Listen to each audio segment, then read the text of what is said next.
네, 말씀 보겠습니다. 시편 20편입니다. 시편 20편 1절부터 9절까지입니다.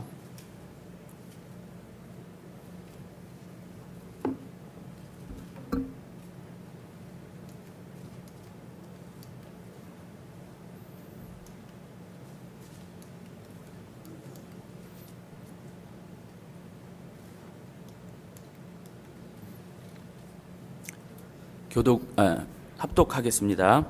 시작. 환난 날에 여호와께서 내게 응답하시고 야곱의 하나님의 이름이 너를 높이 드시며 성소에서 너를 도와주시고 시온에서 너를 붙드시며 내 모든 소재를 기억하시며 내 번제를 받아주시기를 원하노라. 셀라.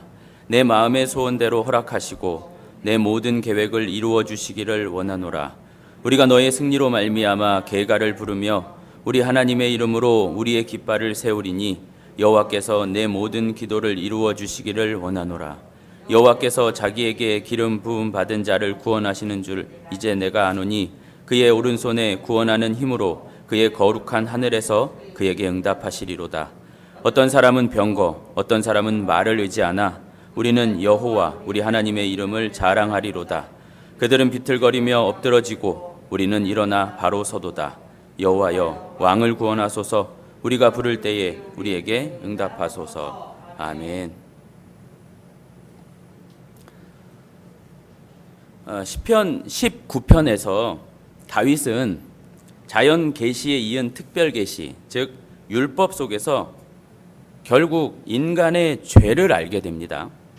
율법의 제1용도, 제1기능이 죄를 깨닫게 하는 것이지 않습니까? 율법이 없다면 인간은 결코 죄를 깨달을 수 없는 것입니다. 따라서 율법을 말하면서 그 결론으로 죄를 언급하는 처사는, 죄에 대한 이해로 가져가는 처사는 참으로 지당한 모습이라 할 수 있습니다.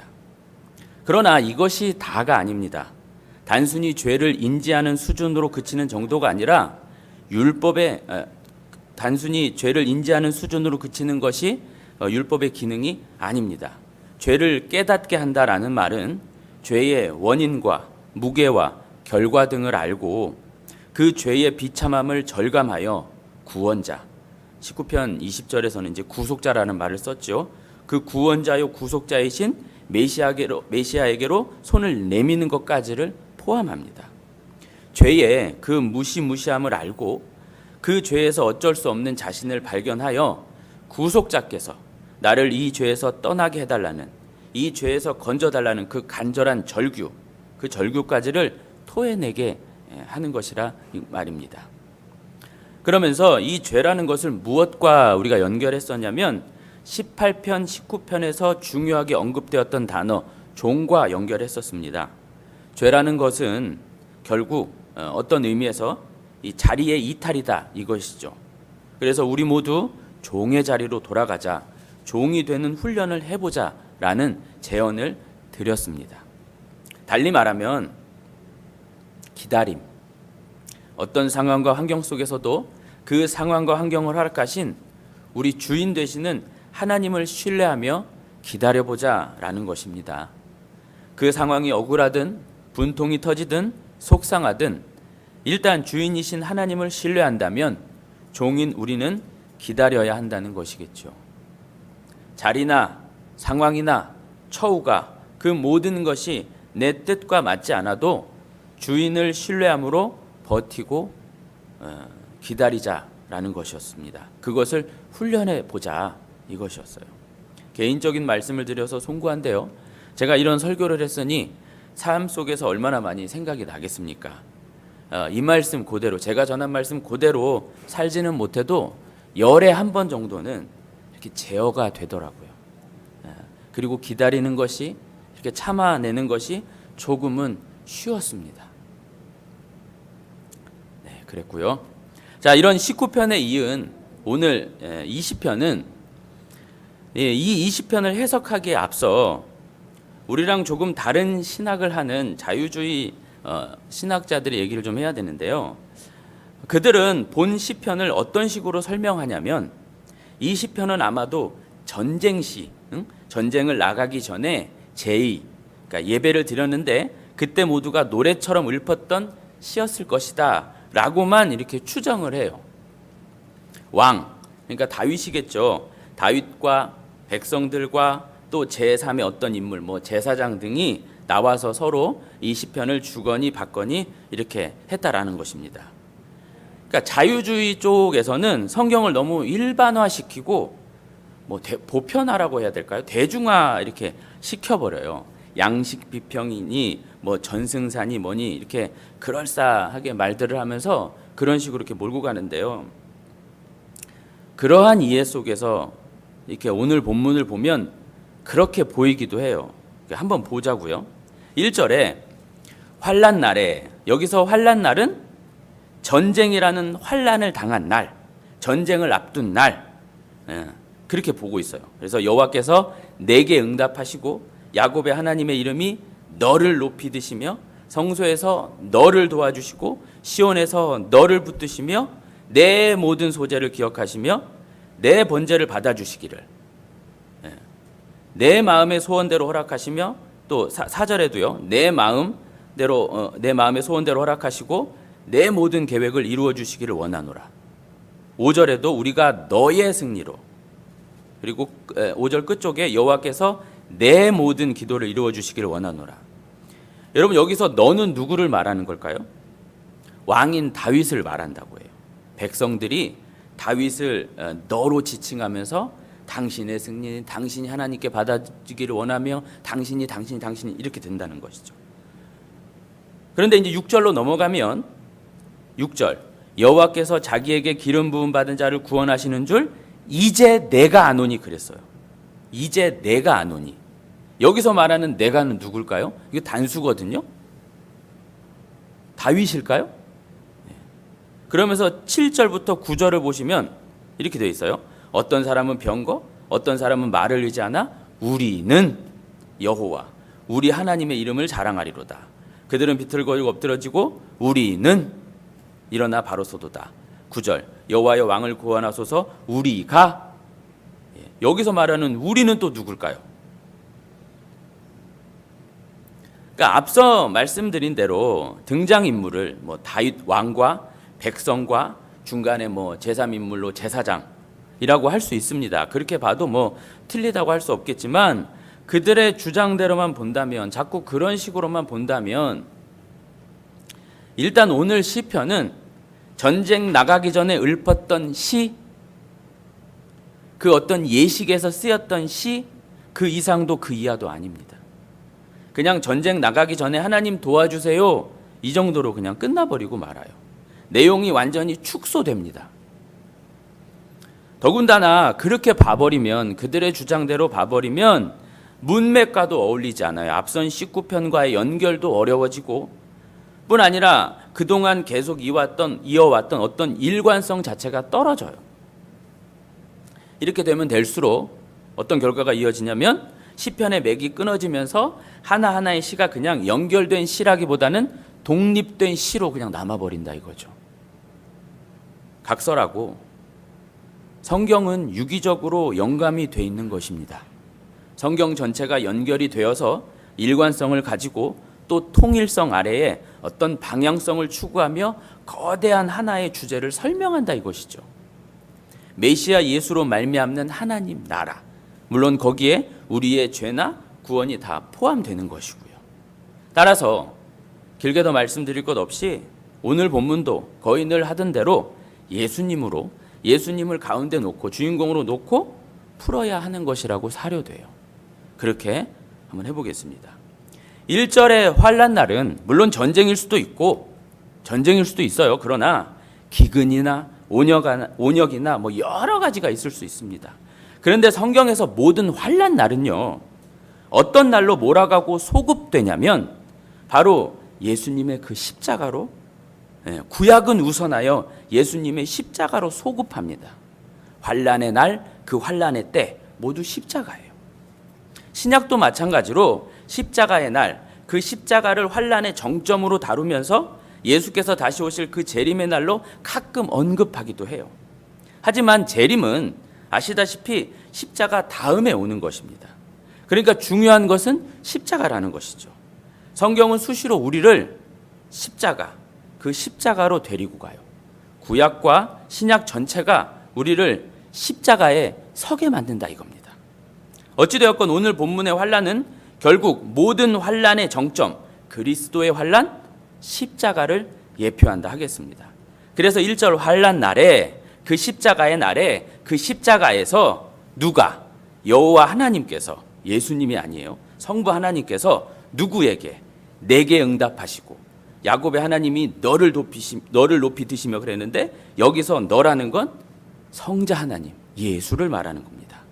다윗은 지금 성령의 충만함으로, 다윗은 성령을 받은 사람이에요. 그렇죠? 19편에서도 율법을 통해 자신의 죄를 알고 구속자이신 여호와를 불렀잖아요. 성령이 아니고서는 그럴 수 없는 것입니다. 이처럼 다윗은 성령을 받은 자로 계시, 구원자와 메시아의 계시를 보고 있는 거예요. 왜 갑자기 뜬금없이 뭐 구원자냐 메시아의 계시냐 이렇게 의문을 가지실 수 있는데, 그건 나중에 설명드릴게요. 여하간 1절을 다시 해석하자면, 그 십자가 날 여호와께서 예수님 당신에게 응답하시고 야곱의 하나님의 이름이 예수님 당신을 높이 드시며, 2절도 마찬가지로 성소에서 예수님 당신을 도와주시고 시온에서 예수님 당신을 붙드시는데, 성소와 시온은 하나님의 임재의 상징으로서 하나님의 임재의 상징적 장소, 곧 성전을 의미해요. 다윗 때는 아직 성전이 없었으니까 성전이란 말보다는 성소와 시온 이런 말로 이렇게 대체해서 썼어요. 그 성전에서 행해지는 것이 뭐죠? 제사예요.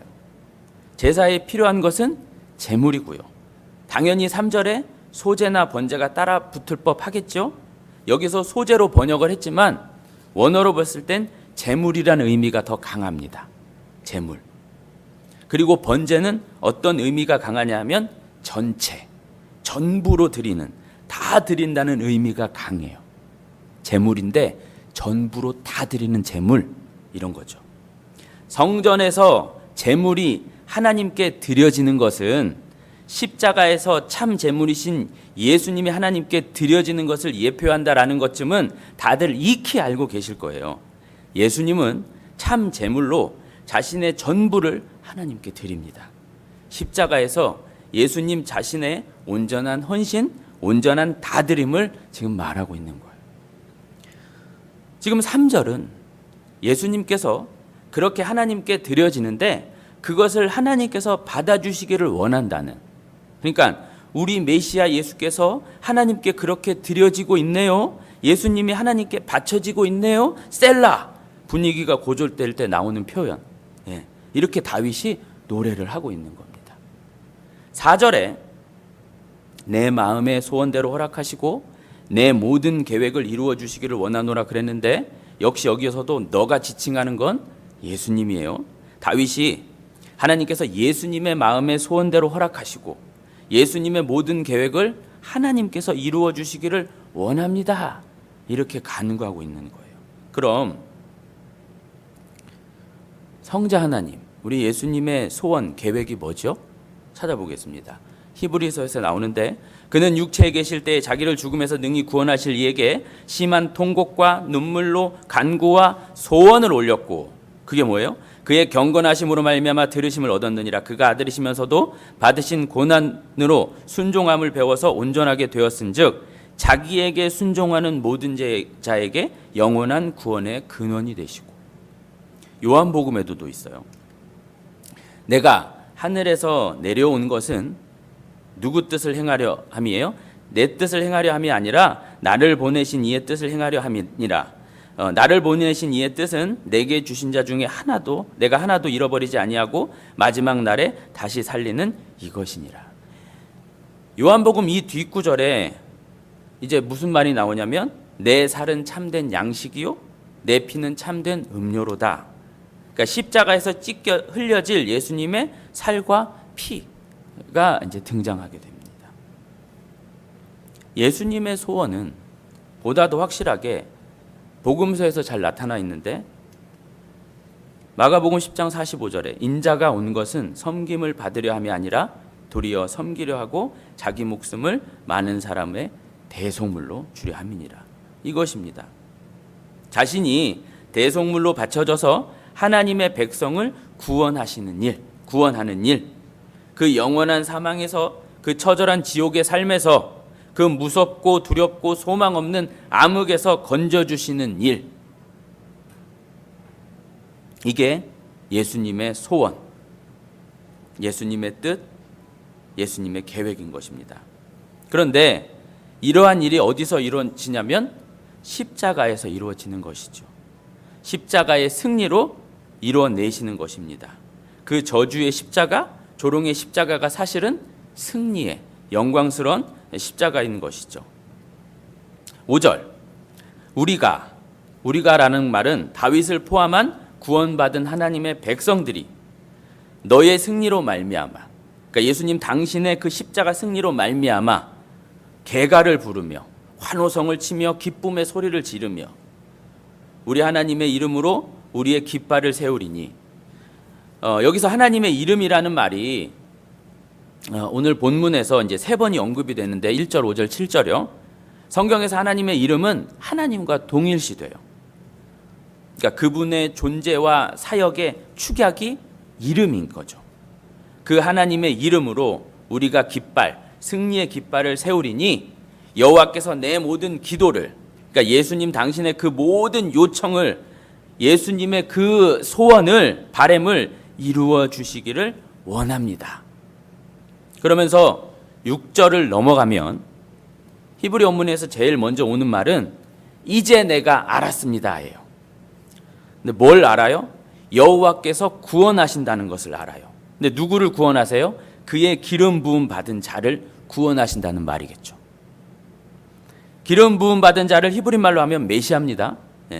이 메시아, 기름 부음 받은 자는 아시다시피 왕, 제사장, 선지자예요. 이 세 직종만 임직 때 기름 부음을 받아요. 그런데 이 세 직종은 결국 참된 기름 부음 받은 자, 누구? 예수 그리스도를 말하잖아요. 그 진짜 기름 부음 받은 자 예수를 구원하신다는 거예요. 어디서? 십자가 죽음에서 하나님이 그를 구원하신다는 거죠. 그리고 바로 요 말을 이제 6절 하반절에서 한 번 더 설명하는데 이렇게 되는 겁니다. 그 하나님의 오른손에 구원하는 힘으로 그 거룩한 하늘로부터 예수님에게 응답하신다는 것을 이제 내가 알았습니다. 그런데 이런 비밀을 모르고, 이 하나님의 계시를 모르고, 이런 돌아가는 사정을 모르고 7절, 어떤 사람은 뭘 의지해요? 병거를 의지하고, 어떤 사람은 말을 의지한대요. 그러나 우리는 다윗을 포함한 하나님의 백성들은 우리 하나님 여호와를 기억하며 붙잡습니다. 잘 아시다시피 당시에 가장 강력한 무기는 말과 병거였어요. 이 말과 병거랑 이제 여호와 하나님을 대조하는 것 같은데, 여기서 단순히 말, 병거 이것과 여호와 우리 하나님을 대조한다라기보다는 어떻게 두 가지가 대조가 되겠습니까? 말도 안 되죠. 그것보다 단순히 말, 병거만 보는 눈이 있고, 그것만 보는 눈이 있고, 그것을 넘어 그것과는 비교도 아니 되는 여호와 하나님의 이름, 그분과 그분의 하신 일, 그것을 볼 수 있는 믿음의 눈, 이것의 대조라고 할 수 있는 것이죠. 어떤 이들은 눈에 보이는 병거랑 말만 보는데 그것을 넘어서서 다윗은 하나님의 이름, 그것을 본다 이겁니다.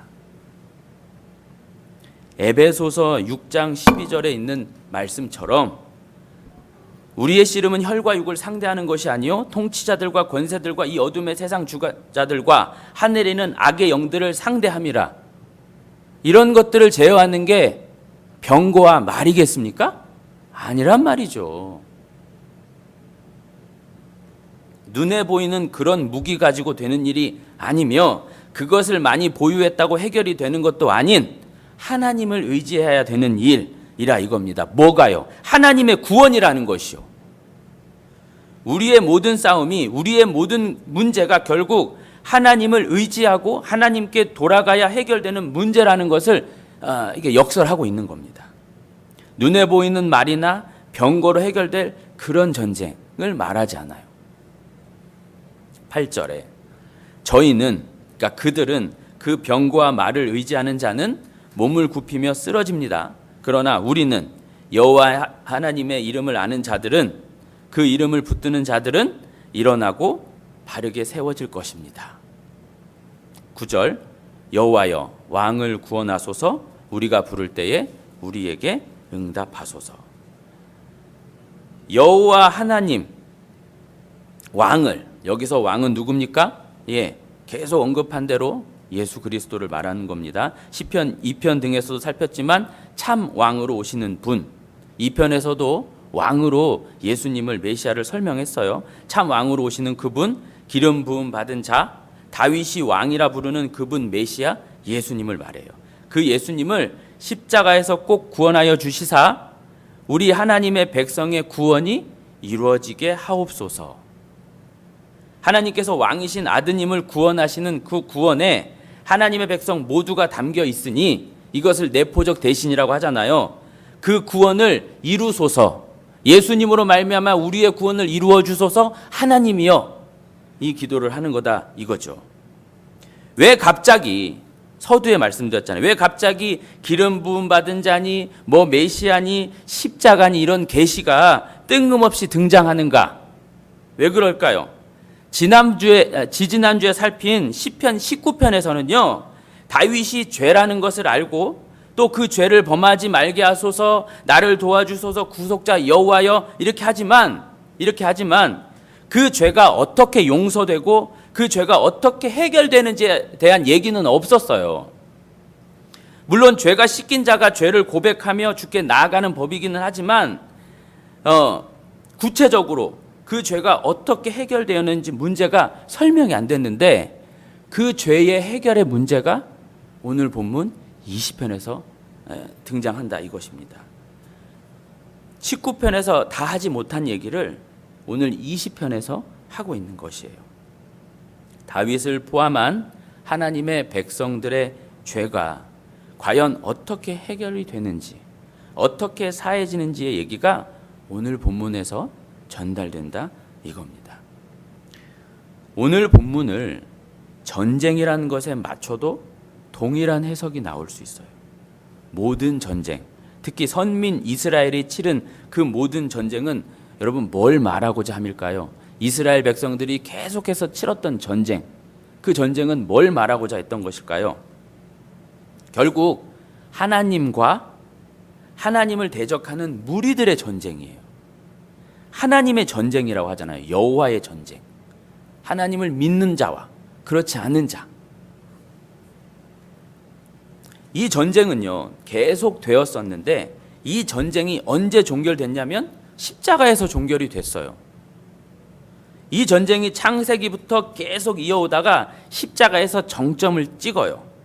하나님을 대적하는 그 사단의 세력들은 세상, 불신 세상을 통하여 오신 메시아를 죽이면 다 해결이 되는 줄 알고, 그럼 다 이길 줄 알고 십자가로 죽여버려요. 그죠? 그랬는데 웬걸 그것들이 승리로 여긴 그 메시아의 죽음이 뭐였냐면 하나님의 기가 막힌 지혜요, 계획. 어떤 계획이요? 자신의 백성을 구원할 기가 막힌 계획이었던 것입니다. 그 예수님의 십자가 죽음으로 하나님의 백성의 죄를 사해버렸던 것이죠. 더군다나 여러분, 예수님의 죽음 안에는 단순히 죄의 문제의 해결만 있었던 것이 아닙니다. 아담은 죄 문제만 해결된다고 해서 끝이 아니었어요. 아담은 죄 문제를 비롯해서 순종의 테스트도 통과를 해야 하는 겁니다. 그래야 아담은 영생을 가질 수 있었어요.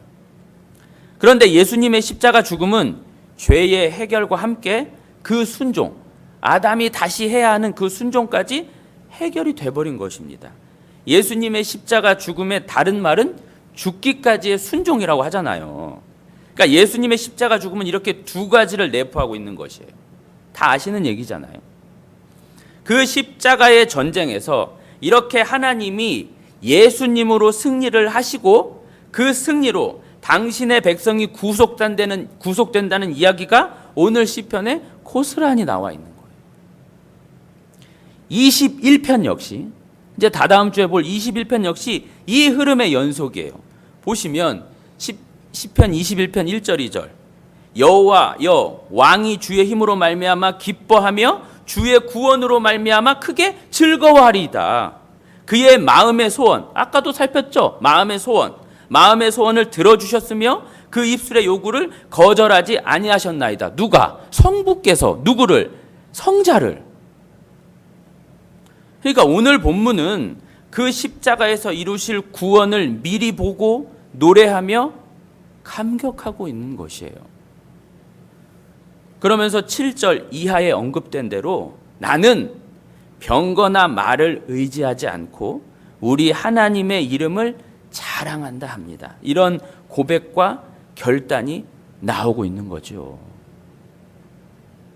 다윗은 하나하나 전쟁을 살폈던 게 아니라 그 전쟁의 끝, 그 전쟁의 어떤 총체적인 그걸 보며 그 전쟁을 아주 깨끗이 끝낼 메시아 예수님을 성령 충만함으로 보고 있는 거죠.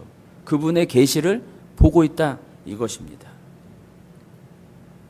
시편 19편과 20편 그 흐름대로 보자면요. 어떤 순서냐면 구원하시고 그 구원이 어떻게 되는지를 가르치는 순서입니다. 우리가 그래요. 우리가 딱 그렇거든요. 우리가 구원이라는 것을 알고 구원받거나 알아서 구원받은 것이 아니잖아요. 우리는 이미 구원을 받고, 그죠? 우리가 알기도 전에 구원을 받고 그 구원이 어찌 이루어지는지를 알아가는 시기입니다. 19편과 20편의 그 흐름도 그런 식이에요. 19편에 다윗이 죄를 알고 그 죄의 구속자까지를 알아요. 그리고 20편에 그 구속자로 말미암는 구원이 어떻게 이루어지는지를 가르친다 이것이죠. 그러면 우리의 구원이 왜 이런 식인지를 조금 더 살펴봐야 하겠는데 왜 우리의 구원을 하나님께서 이런 식으로 하실까요, 여러분? 왜 먼저 구원해 놓고 그 구원을 알게끔 하실까요? 불교나 천주교나 다른 종교는 자신의 구원을 자신이 무슨 해탈이든 공로를 쌓든 그렇게 스스로 이루어가게 하는 것에 반해 우리 하나님은 구원을 먼저 해놓고 하나님의 구원은 먼저 구원하시고 그 구원을 알아가게 하시잖아요. 어떤 의도가 숨어 있을까요? 왜 그렇게 하실까요? 말 그대로입니다. 구원받은 자는 그 구원이 어떠한 구원인지를 얼마나 귀한 구원인지를 인생 전체에 걸쳐 배우게 되어 있어요. 그 구원에 대해 예수님의 공로에 대해 계속 살펴가며 알게 되는 것이죠. 달리 말하면 우리의 구원은 구원받고 나서부터가 시작이라 이것입니다. 구원받고 나서부터 시작되는 것이라 할 수 있어요. 그 구원이 어떠한 것인지를 하나님의 아주 우리 인생 전체를 통해서 아주 징하게 가르쳐 주세요. 아브라함이 그랬고 오늘 본문 1절에 등장하는 야곱이 그랬고요. 모세가 그랬고 다윗이 그랬어요. 그들을 하나님께서 당신의 자녀요 백성으로 불러놓고 즉 구원해 놓고 그들의 구원이 어떻게 이루어지는지를 아주 침삼키는 동안도 그냥 놔두지 않고 눈동자처럼 살피시면서 가르쳐 주셨단 말이죠. 그 구원됨을, 그들의 구원됨을, 백성됨을 가르쳐 주셨어요. 그럼 그들의 삶에서는 어떤 것이 나와야 되냐? 어떤 것이 나오냐? 자신의 구원이 어떤 것인지, 무엇인지 깨닫게 되면서 더욱 고민하게 되면서 때론 울기도 하고 때론 자빠지기도 하면서 그 구원됨의 현실, 예수 그리스도로 말미암는 그 구원의 즉각성을 인지하면서 안도하기도 하고 더 바른 자세를 갖추어 나아가기도 하면서 날마다 고백과 결단은 뭐예요? 나는 병과 말을 구하거나 자랑하지 않습니다. 나는 하나님의 이름, 그분 되심과 그분이 나를 위해 하신 그 일만을 송축합니다. 나는 그 주님의 은혜만, 그 하나님의 자비와 사랑만 붙들 것밖에 없구나. 이런 고백을 하기 마련인. 여러분, 종종 말씀을 드리지만 저는 교회의 모든 문제가 그 구원을, 그리스도로 말미암는 그 십자가 구원, 하나님의 그 사랑의 결정체, 이 구원을 놓치거나 때때로 간과하거나 때때로 가볍게 여김에서 비롯되지 않는가라는 생각을 해요. 좀 더 노골적으로 말씀드리면 그 구원이 아직 뭔지 몰라서, 아직 제대로 알지 못해서, 아니면 적당히 그냥 알아놔서 그런 일이 비롯되는 것인지 싶어요. 차치하고 우리는 더 씨름해야 합니다. 그 말씀, 복음이 담긴 말씀. 복음이 뭐죠? 복음이 뭐예요? 주께서 우리를 구원하셨다가 복음이에요. 주께서 우리를 구원하셨네요가 복음이잖아요. 그 구원의 말씀, 복음과 더 씨름해야 하는 겁니다. 예컨대 내가 주님을 알고 그 눈부신 구원을 알며 영원한 하나님 나라에 있는 자로서 하나님 나라를 계속 소망하는 자인데, 왜 이런 문제가 나에게 발생하는가? 내가 당면한 여러 가지 문제는 대체 무엇인가? 내가 그분의 자녀고 그분의 사랑받는 백성이고 구원받은 자인데 어째서 나는 이 문제에 잡혀가지고 이렇게 헤매이고 있는가? 나는 왜 하나님이 원망스러운가? 나는 왜 구원됨의 현실보다 문제가 더 커 보이는가? 그러면 나에게 구원이라는 건 그분의 그 엄청난 하나님의 아드님의 죽으심으로 이룬 그 구원은 아무것도 아닌가? 나의 구원됨의 문제가, 나의 그 구원됨의 그것이 내 앞에 당면한 그 작은 문제만 또 못한가?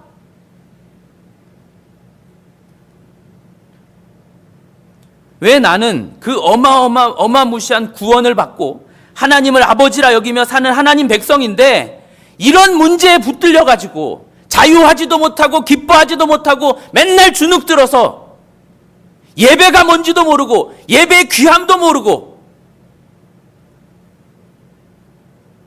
그럼 나의 구원은, 하나님께서 그렇게 이루어 놓으신 그 복된 구원은 뭔가? 아무것도 아니라 이거죠.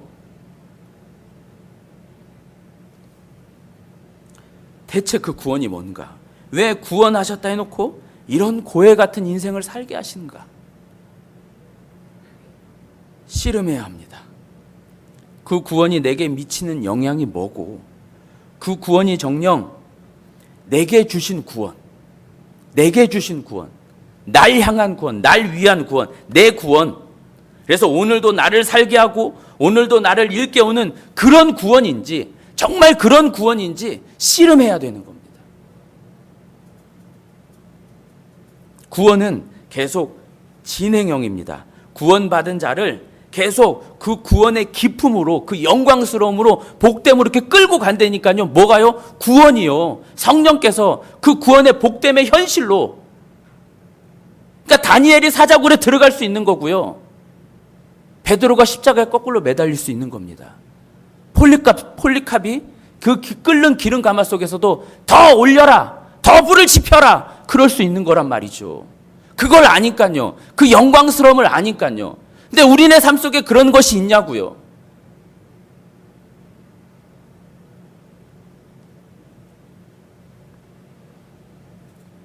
구원 받았으니까 이제 구원은 된 거고, 이제 그 구원은 된 거고, 너무나 뻔한 소리, 지겨운 소리, 그런 얘기는 서로 불편하니까 하지 말고 다른 얘기 건너뜁시다. 세상 사는 얘기, 집 얘기, 뉴스 이런 거나 얘기합시다. 구원은 전혀 얘기를 하지 않아요. 몰라서 그런 것은 아니겠죠? 구원 받았으니까 이제 구원은 됐고, 이 땅에서 열심히 기도하며 나의 소원 성취, 나의 문제 해결, 어떻게 기도해야 더 하나님께 많이 이렇게 받아 먹을 수 있을까? 새벽 예배 나와봐, 뭐 해봐, 어떻게 기도해봐, 이렇게 해봐, 저렇게 해봐. 그것보다 그것보다 구원이라는 것이 뭔지, 그게 정말 손에 잡히는지 그것과 씨름해야 되는 겁니다. 우리는 씨름해야 됩니다. 정말 씨름해야 됩니다. 다 안다고 하지 마시고 계속해서 과연 그 구원이 뭔가, 하나님께서 자신의 아드님을 기어이 죽이시고 마는, 꼭 그러셔야 했는지, 신의 죽음이라니까요. 신이 이 아무것도 아닌 얼마든지 만들어낼 수 있는 그런 피조물을 위해서 죽으셨다는 것, 그 신의 죽음, 그것을 더 깊이 알고 그 감격의 현실, 그 어마무시함, 그 영광스러움, 그 속으로 더 깊이 들어가야 되는 것입니다. 그 구원 안에서 나의 모습을 볼 수 있어야 되고, 구원 안에서 이 세상을 볼 수 있어야 되는 것이고, 구원 안에서 인간의 그 지독스러운 죄의 잔재를 봐야 되는 것이고, 또 그 죄의 잔재를 갖고 있는 나를 보면서 나나 저희나 똑같구나. 답은 뭐예요? 내가 고개 숙여주고 내가 이해해주고, 은혜를 아는 자가 더 그렇게 할 수 있는 거잖아요. 우리는 씨름해야 합니다. 과연 우리는 그 구원을 이렇게 다윗처럼 생생하게 고백하며, 다윗이 뭐 얼마나 성경을 알고 얼마나 신학적 지식이 있었겠어요. 근데 그 믿음의 눈으로 성령 충만함으로 계시를 보고 있다니까요. 성부 하나님께서 성자를 통해서 십자가에서 이루실 그 계시를 보면서 와, 감격스러워하고 있는 겁니다. 모든 전쟁이 다 저 십자가 전쟁으로 귀결되는 것이구나. 병과 말이 아니구나. 맞아. 우리 하나님의 이름, 내 어떤 상황이든 현실이든 형편이든 그래, 저분만 바라보고 나아가야겠구나. 이렇게 고백을 했었단 말이죠. 다시 말씀드립니다. 우리는 씨름해야 합니다. 과연 우리는 그 구원을 이렇게 다윗처럼 생생하게 고백하며 결단하며 소망하고 있는가? 그 구원됨의 현실을 찬양하며 감격하며 신자의 의무를 다하고 있는가? 대체 구원받은 하나님 백성은 어떤 삶을 살아야 하고, 나의 소망이 아니라 그분의 소망은 무엇이며, 이런 걸 씨름하며 살아야 합니다. 그리고 그 속에서 계속 나오는 결단과 고백은 뭐겠어요? 병거나 말이 아니라, 그런 류의 것이 아니라 우리 하나님의 이름, 즉 하나님만 자랑하겠습니다. 자랑하리로다. 이것이어야 할 것입니다. 그렇게 그분만 자랑하는 삶을 사시길 축복합니다. 말씀을 생각하시면서 찬송하겠습니다.